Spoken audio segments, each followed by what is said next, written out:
So never in my life have I played after a comedian. And actually this I thought was a great idea because, I've gotten really dark. Always my brand has been dark. That's what I was told I had to be, consistent on brand. So I kept on brand, and I was really, really dark in the cyberspace days, in the early days of talking about democracy. And at a certain stage, I wondered, at the end of the night, maybe it's just too dark. So I figure what they thought was you could start with really funny, happy, get people way up, and then I have a long ride down that I can safely go. And so, I'm going to take advantage of the runway that's been given to me by Will, because that was extraordinary. I think we owe him at least one more extraordinary round of applause.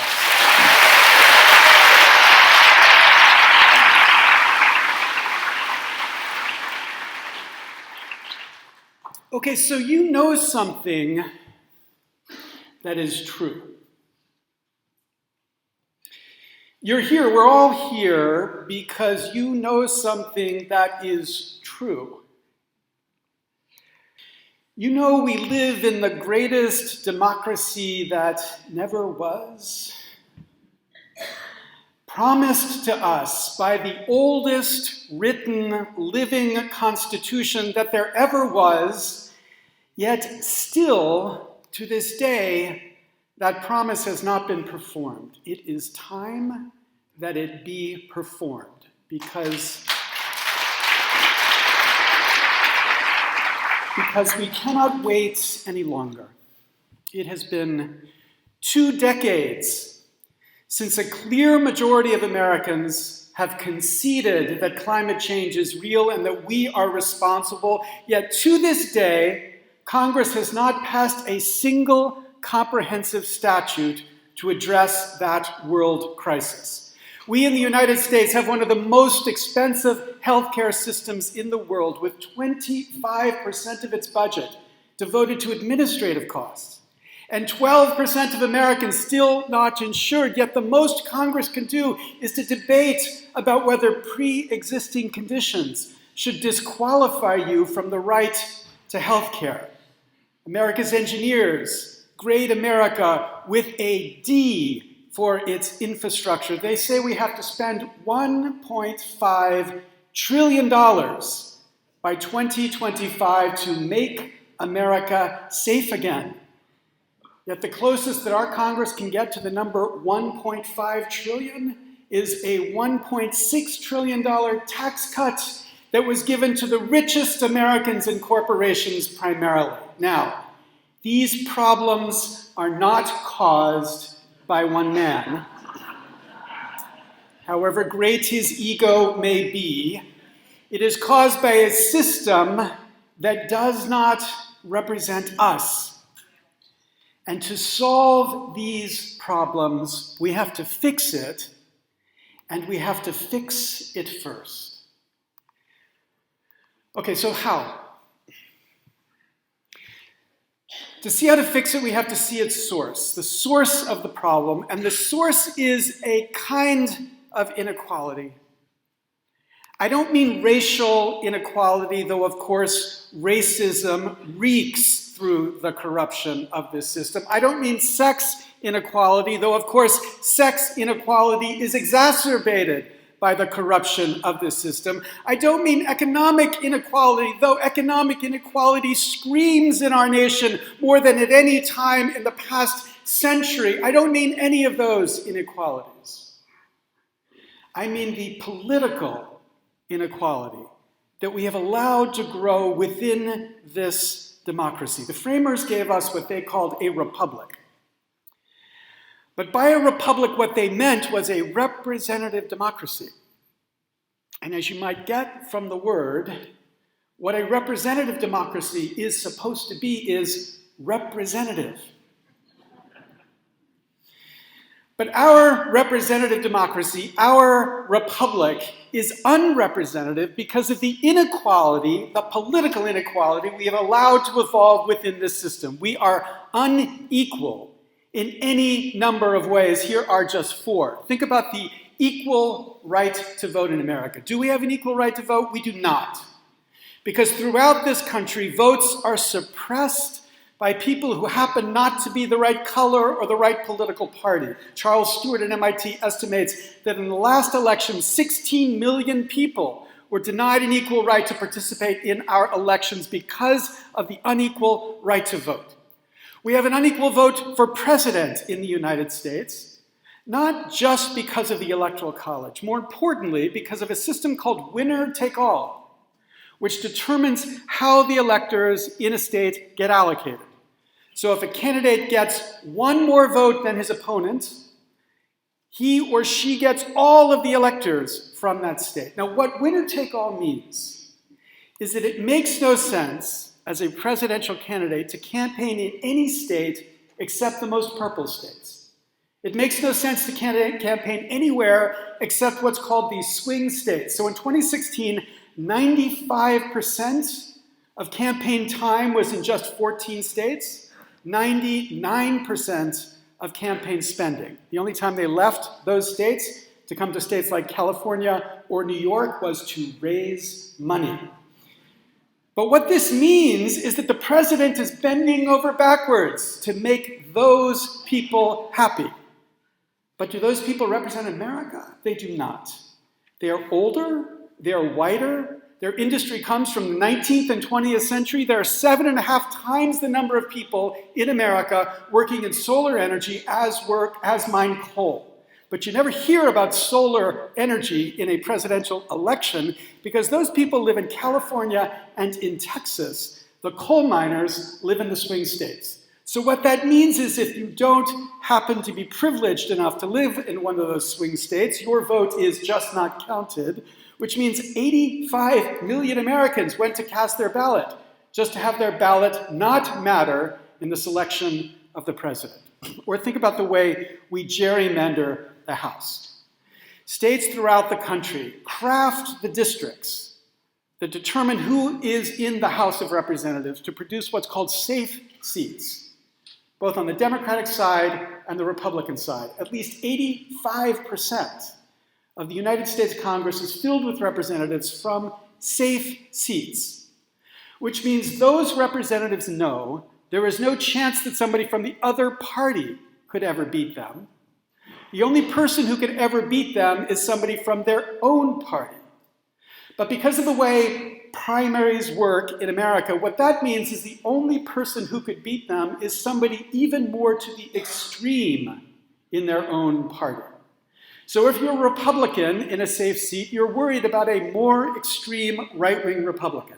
If you're a Democrat in a safe seat, you're worried about a more extreme progressive Democrat. But what that means is that this system for drawing districts has the effect of empowering the extremes in our political system, which means that those who don't sit within those extremes and those who don't sit in the party that controls those districts have their votes reckoned unequally, some 89 million Americans. And then the most obvious, the most grotesque, the most outrageous is the way we fund elections in America. We take it for granted that campaigns should be privately funded, which means that we tell our representatives that they are really hired for the job of fundraising.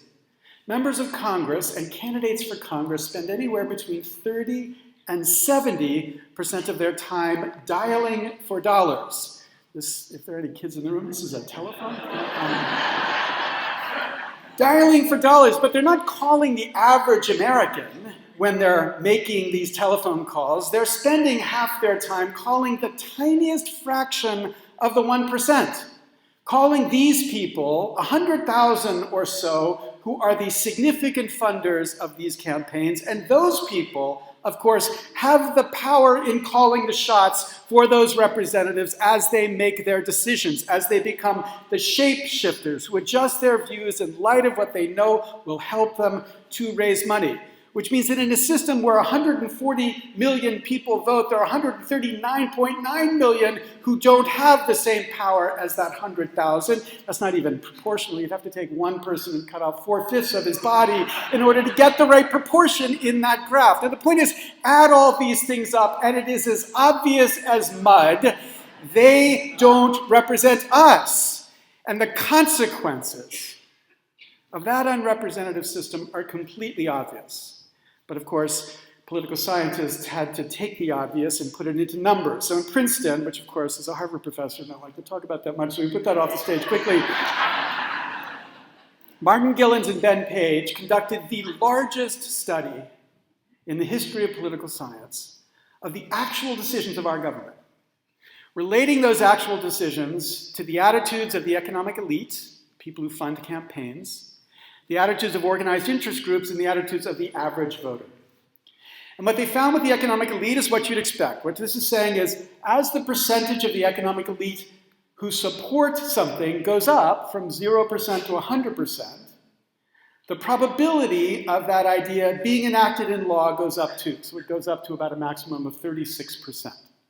And that's the way you'd expect it. The more who support something, the more likely it is that it gets passed. Same thing with organized interest groups. The more who support it, the more likely it is that proposal had been passed. Now again, these are real proposals. They're not hypothetical. These are actually what our government did over the past 40 years. So here's the graph for the average citizens. That's a flat line, literally and figuratively. What that is saying is, it doesn't matter the percentage of the average citizen who supports something. It doesn't change the probability of that having been enacted by our government. As they put it in English, when the preferences of the economic elites and the stands of organized interest groups are controlled for, the preferences of the average American appear to have only a minuscule, near zero, statistically non-significant impact on public policy in a democracy. In a democracy, the average citizen's views are not mattering to what our government does. So this picture that I was taught was the picture of our democracy. Right there we are, we the citizens, kind of the middle of America. There we are driving the bus. Here's the reality of this system. As the steering wheel has become removed because we have allowed this corruption of inequality to find its way into the core of our democratic system. Now, here's the great hope. We get it. We Americans get it. It's an extraordinary study done by the University of Maryland in the middle of 2016, right in the middle of that presidential election, about anger towards government. And they found the highest proportion of frustration and anger towards government in the history of polling. And they began to unpack why it was people were so angry. And they would ask questions about various statements. So for example, do corporations and their lobbyists have too much influence? What they found is 89% of Americans agree they have too much influence. And the most important fact is 89% of Republicans and 90% of Democrats. Or elected officials think more about the interests of their campaign donors than the common good of the people. 89% of Americans, 92% of Republicans, 88% of Democrats. Big campaign donors have too much influence. 91% of all Republicans, all Americans, 90% of Republicans, 91% of Democrats. The point is, we are united. We would have said Citizens United before, but it's a little confusing now, but we are united about this. We believe something that is true. What is true is believed, and it's believed by all of us. There is this extraordinary resource at the center of our political culture, which is our belief and frustration and commitment to the idea that this thing they call our democracy is not a democracy. So you would think, wouldn't you? You'd think that everyone, all 1,400 people running for president of the United States, you'd think that all of these people would be talking about this. Yeah, no, it's not what's happening. Sure, everyone checks the box, like, what do you think about reform? Yeah, I'm for reform. And then everyone speaks the fantasy speak of fantasy politics. They talk about the beautiful things, as if we already had a democracy. They talk about single-payer health care, higher minimum wage, the Green New Deal, free college, all great ideas, but they talk about it as if winning is enough in America. As if getting more votes means getting what you want.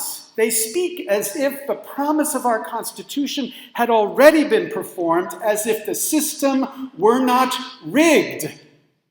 But you know better. We all know better.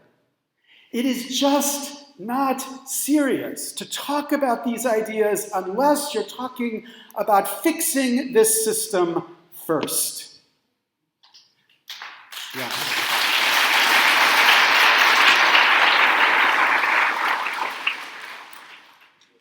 So I was very proud that my friend John Sarbanes, Democrat from Maryland, was able to convince Nancy Pelosi to make H.R. 1 the first bill that this new Congress took up. H.R. 1, which is the most ambitious reform proposal since the 1965 Voting Rights Act. This bill would solve 85% of the problems that I've described. It had a system for funding elections that didn't make the candidates beholden to the super rich. It had a command from the Constitution to fix the problem of partisan gerrymandering. It had automatic vote registration, a commitment to the restoration of the Voting Rights Act, very vigorous ethics protection to stop the revolving door. It was the dream for reformers. And so what was so important was not just that it was right, but that she made it first. What was important was that she showed the priority and acknowledged something that politicians rarely acknowledge, that our system has gotten so broken that nothing else is possible before we fix this. H.R. 1 was an incredibly important step in the arc of the life of this wannabe democracy. And when every single Democrat voted in favor of it, it signaled a commitment. Not just a good idea, but a commitment. But as great as H.R. 1 was, it's time for us to look beyond H.R. 1 and think about POTUS 1. If Nancy Pelosi can make the commitment to make reform fundamental, then our next president must make the same commitment to make reform fundamental as well. Fundamental reform committed as the first thing that he or she does when he or she becomes president in 2021. And the challenge then is to get every candidate to make their POTUS 1 pledge, to ask them what is in that package of fundamental reform. How will you actually get it through Congress? Of course, that assumes the Dark Lord, Mitch McConnell, is back in Kentucky. Yes, please. And it demands that we find candidates with the courage to say out loud, it's hard for their mouths to utter these words, I've seen it, they kind of stumble, but they've got to get them to say it, public funding of public campaigns.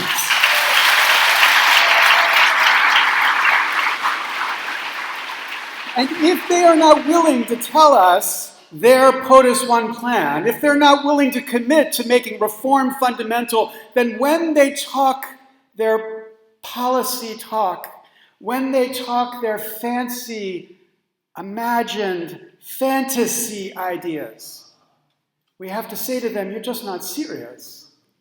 You're not serious. If you're talking about ending the corruption of private insurance for healthcare with single-payer healthcare in a world where insurance companies and pharmaceutical companies and doctors fund campaigns. You're just not serious. You're not serious. You're not serious talking about climate change legislation if you're not also talking about how you're going to end a system where the carbon monopoly controls the funding of campaigns. We have got to finally get these politicians to understand the most obvious fact in the world. They have to fix the broken democracy if they're going to get a democracy that responds to us. That is our charge, to get them to see this. And we have to measure them by asking ourselves, which among them will be the best to drain the swamp that we have identified must be drained. Because if we don't do this now, if we don't start talking about this in this way now, America's just going to miss it. This is the one issue that unites us. But too often the politicians talk about it as if it's just an afterthought for them. It can't be an afterthought. It has to be the first thought, because nothing else of those beautiful things is possible until we change this. Okay, so will they? Will these politicians commit to fundamental reform? Will they make their POTUS 1 pledge? And my view is right now they won't, not yet. And the reason for that is the experts don't see it. You know, the experts, the people who said a person like Donald Trump could never be elected president, those people. They say it makes no sense. They say the people don't care. It's too complicated. The people are too stupid. Somebody told me that just last week. And then a very close friend at the core of this industry says the people don't give a shit about process.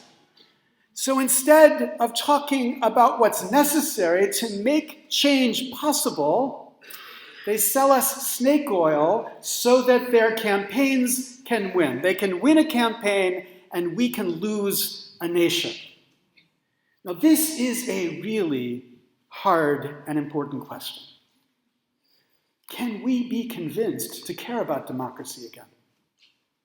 Is it possible for us to put aside difference and focus here first? That is a real question.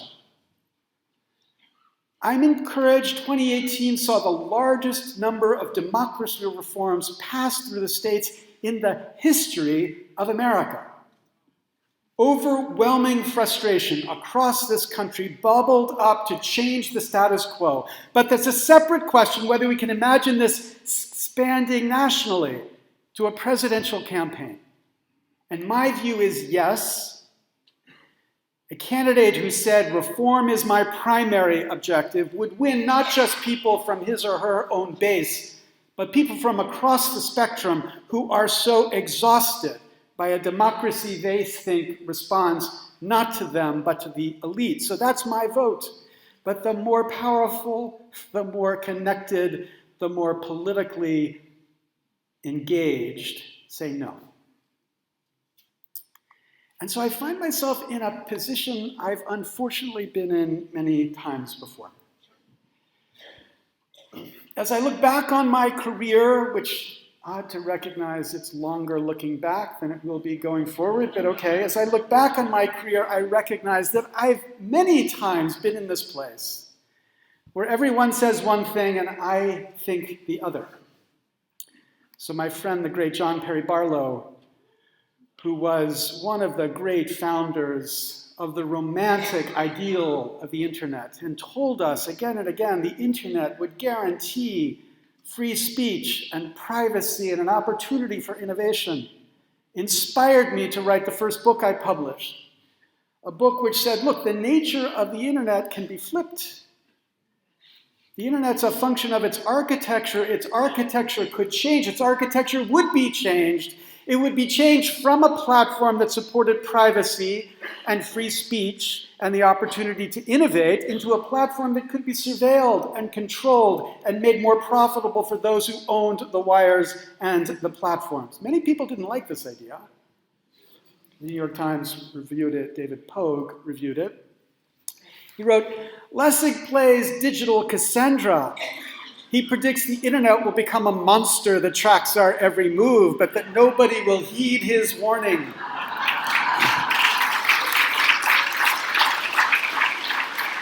These discussions are thoughtful and measured, but the premise that frames them all is shaky. LESSIG doesn't offer much proof that a Soviet-style loss of privacy and freedom is on its way. And unlike actual law, internet software has no capacity to punish. It doesn't affect people who aren't online, and only a tiny minority of the world population is. And if you don't like the internet system, you can always flip off the modem. That much is true. You can flip off the modem. Cassandra stands before you here. Or about 15 years ago, when the copyright industries were panicked that the internet was going to destroy the opportunity for creators to create, I said, actually, in these books that I wrote, the thing we should worry about is the fear of overreaction. The fear that these technology companies will work with the copyright industries to control almost perfectly the opportunity for people to create and to share their creativity, and that was the more dangerous threat, not that the industries of creativity would be destroyed. When I said this, people said, oh, that's overblown, too extreme. But I want to show you a very short clip from a video a creator posted just about a month ago on YouTube about his life as a creator on YouTube right now. Now, this man is a guy who wants to teach people how to play guitar. So he does half-hour-long videos teaching people how to play the guitar. Here's just a very short clip. Video, for example.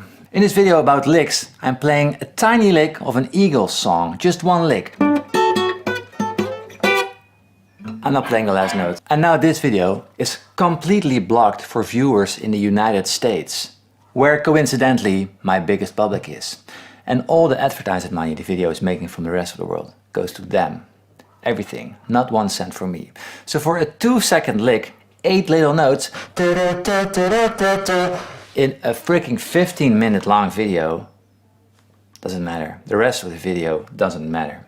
Just everything is for them. Another video they claimed was me playing a D sus2 chord, a beautiful chord, which is obviously copyrighted because it's the first chord of Stop This Train. So I cannot explain how to play a slapping technique because, yeah, a D sus2 chord is copyrighted material. Yeah, makes sense, right? So who on earth, what kind of job is that? About a dozen years ago, when my friend Aaron Swartz convinced me that I was wasting my time talking about the internet and copyright, so long as we had this deeply corrupted political system, which led me to write a series of books, the last of which will be out this fall. You should get it, order it right now online. They don't represent us. When 2008 came around, even Aaron Swartz said to me, so why should we be worried about changing the system right now? I mean, we're going to elect Barack Obama. And once we elect Barack Obama, we will get climate change legislation and healthcare reform and every other thing that we want. And of course, we did elect Barack Obama, and I love that man, that president. But we didn't get the reforms we wanted because the system within which he and everyone else has to work is fundamentally broken. It is corrupted. So,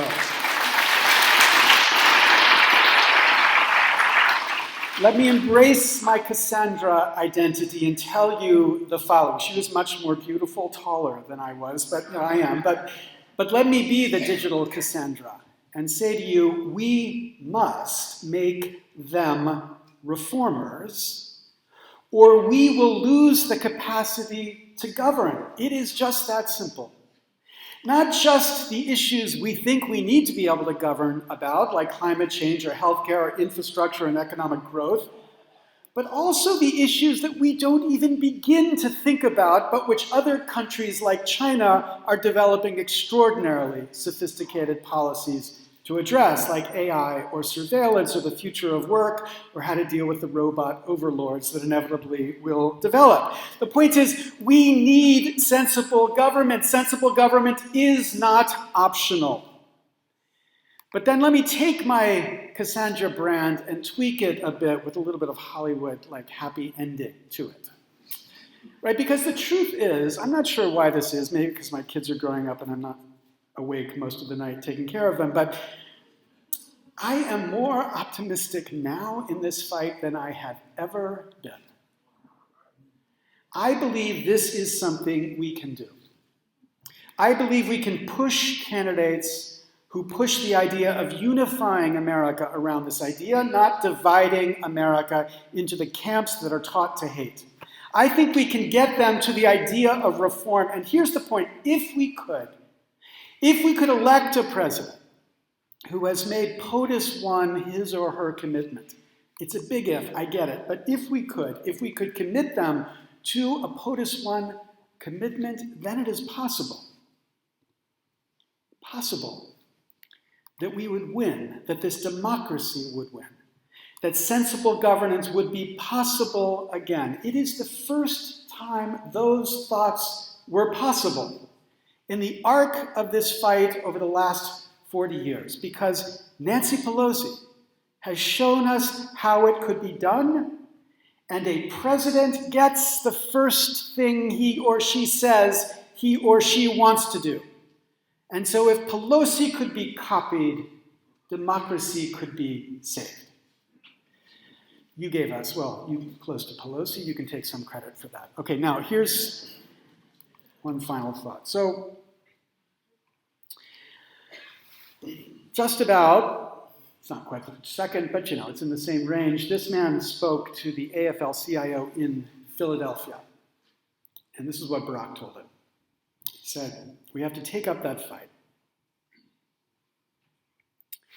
He said, if we're not willing to take up that fight, the fight to change the way Washington works, then real change, change that will make a lasting difference in the lives of ordinary Americans, will keep getting blocked by the defenders of the status quo. Take up that fight. Now, the truth is, Barack Obama didn't take up that fight once he became president. He didn't propose a single law to change the way campaigns were funded. He did not deliver on his promise to propose a change to change presidential public funding. But his words were right then, and they are right now. But for whom are they right? You know, I'm a big brain sort of guy. I've got a really big head, but, you know, not just in the figurative sense, but also in the literal sense. It's really big, this head. But the point is, this is a focus, ideas for me. So, of course, for whom? For me is for reason. Reason is critical. But as well as a big brain, I'm a weak, sappy, romantic. Not just for reason, but for love. For love of country, but more importantly, for love of kids. Because who loses because we can't govern? You think of climate change, wrecking a climate that will not change. This problem will not be changed until we fix this democracy. Who pays for that? Not me, not you. It is our children who will pay that price. In 2 days, it will be the 20th anniversary of Columbine. And in those 20 years, we have still done nothing to address the problem of crazy men and unregulated guns. And who pays that price? Quite literally, our children. We have lost the political capacity to control our spending and our debt, which is literally us borrowing from our children. Thank you very much. Borrowing we will not pay back, that they will pay back. Or a healthcare system which costs so much because of the gifts we give to pharmaceutical companies and insurance costs way too high, but delivers Americans way too little, and especially kids way too little. The point is, every single problem we've put on them. Tom Brokaw said, my grandparents' generation was the greatest generation. Someone's going to write the book that we were the worst generation. But there's no reason we must be. Right now, this year, this election, in this moment, we can inspire them. Politics is the art of inspiring. And usually, it is them who are inspiring us. But this time, it must be us inspiring them. Inspiring those people who are professional in the politics of hate to recognize that we Americans love each other and our country first. Thank you very much.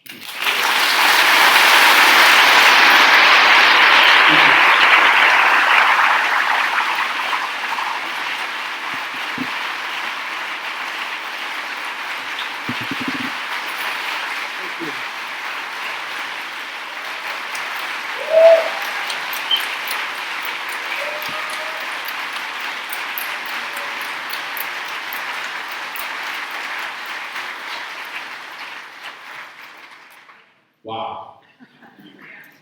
You want to